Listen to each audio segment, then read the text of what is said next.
Orasyong panggamot sa taong may sakit sa puso.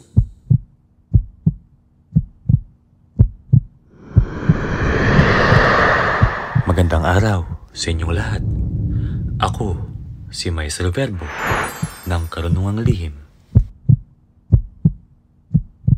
Magandang araw sa lahat ng aking mga estudyante dito sa Karunungang Lihim.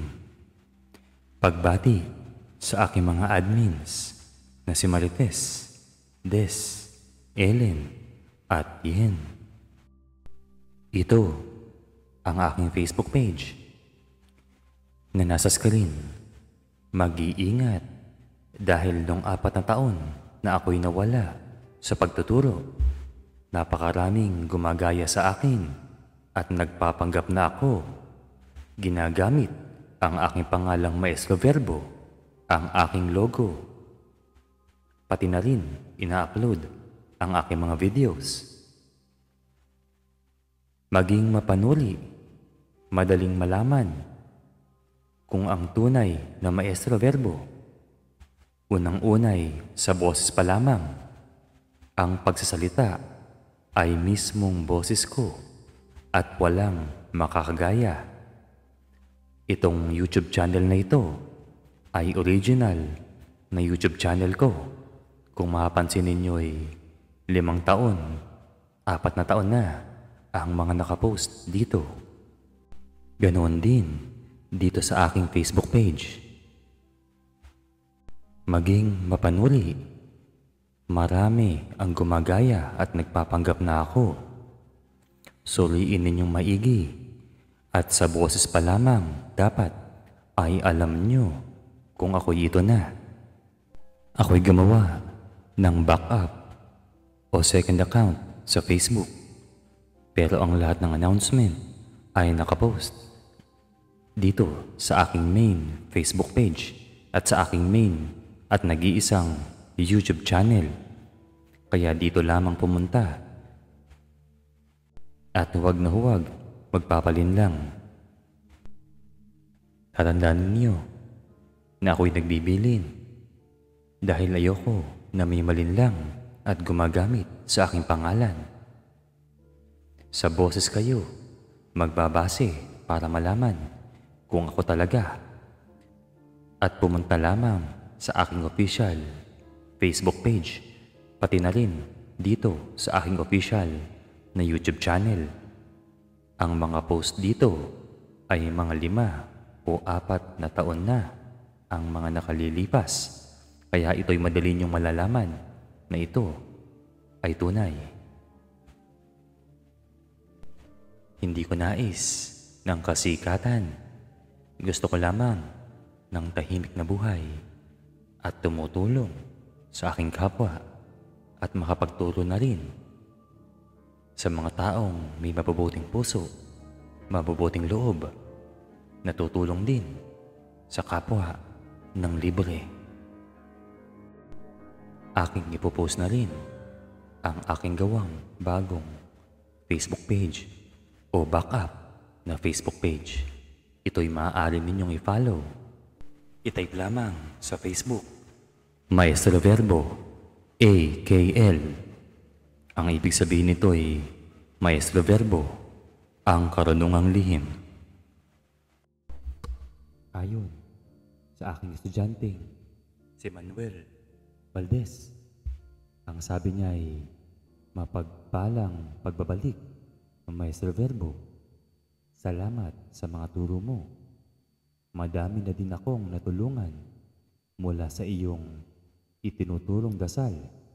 Pagpalain ka nawa palagi ng ating Diyos, Amang may likha, upang dumami pa kami.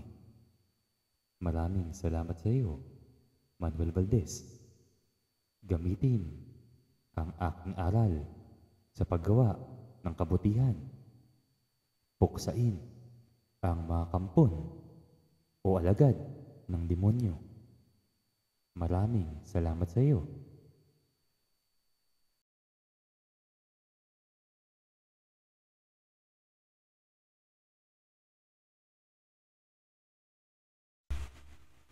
Darami palalo ang mangyayaring mga lindol o earthquake habang wala pa ang the big one. Panoorin ninyo ang aking ginawang aral na tungkol sa orasyon ni Santa Barbara para sa earthquake. Malaki ang matutulong nito sa inyo at sa inyong mahal sa buhay para sa inyong kaligtasan. Ang karunungang lihim ay isang eskwelahan kung saan kayo matututo sa paggamit ng mga lihim na salita, mga Latin at orasyon. Kayo ay magkakaroon ng kapangyarihan. Ang mga orasyong ito ay galing pa sa aking mga ninuno na aming lahi ng mga verbo. Ang mga orasyong ito ay purong kanan at galing lamang sa ating mahal na Diyos. Gamitin sa pagtulong sa kapwa ang mga orasyon. Orasyong panggamot sa taong may sakit sa puso, pisikal man o galing sa kulam.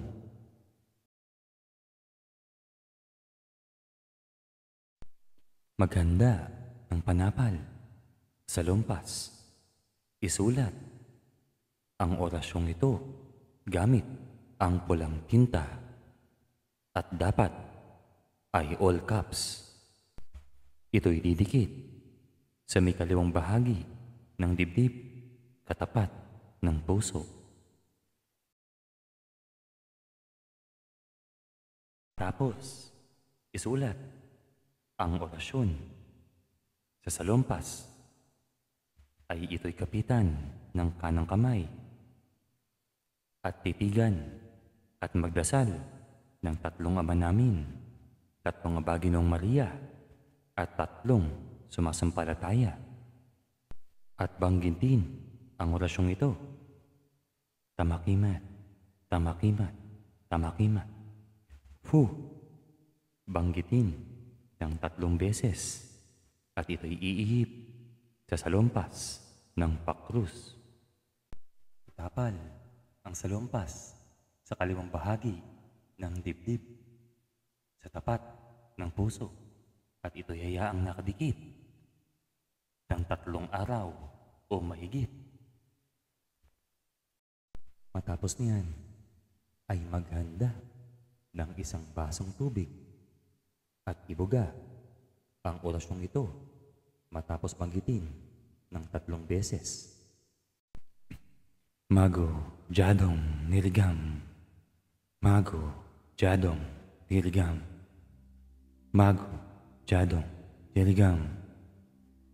Tandaan na itong orasyong ito ay para lamang sa mga taong may sakit sa puso na sanhi ng pisikal na karamdaman. Kapag ang sakit sa puso ay sanhi ng kulam, ay panoorin ang videong ito na naka-screen. Ito'y hanapin sa aking channel. Ang pamagat ay Orasyon Panggamot sa Sakit sa Puso, Dulot ng Kulam at Pigalpo. Maraming salamat sa inyong lahat. Tandaan na maging mabuti sa kapwa, maging mahabagin, habaan ang pasensya. Pagpalain kayo ng ating mahal na Diyos. Pamilin ang kaalaman at mga orasyon na aking ibinabahagi ay nagmula pa sa aking lolo na lahi naming mga verbo at mga ninunong Pilipino. Mahalin at pakaingatan ang mga kaalaman at orasyon na galing dito at huwag po gagamitin sa masama.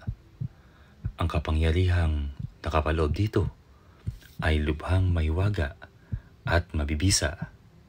Gamitin sa kabutihan at pagganap ng kalooban ng ating mahal na Diyos. Ang mga nilalamang mga impormasyon dito o orasyon ay hindi biro at may mga batas na sinusunod. Ito ang mga sumusunod.